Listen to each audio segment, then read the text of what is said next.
عمرك دخلت شقة وهي لسه فاضية وحسيت ان هي غالية، وفي نفس الوقت تخش شقة تحس ان هي مصروف عليها كتير جدا بس في حاجة غلط؟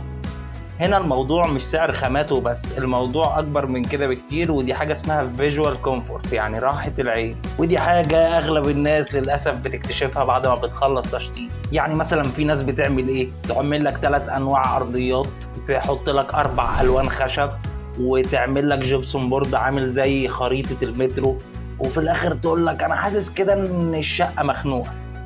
ده طبيعي لان العين مش لاقي حاجة ترتاح عليها. الديكور الشاطر هنا بيشتغل على 3 حاجات: التناسق والهدوء البصري والاحساس.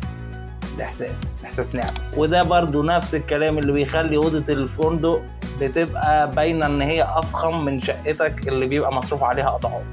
حتى النجف والاضاءة، في ناس بتحدد النجف وبتشتريه قبل ما تحدد الجو العام للمكان، قبل ما تحدد هي عايزة تعمل ايه، مع ان الاضاءة هي اللي بتطلع جمال الخامة اصلا.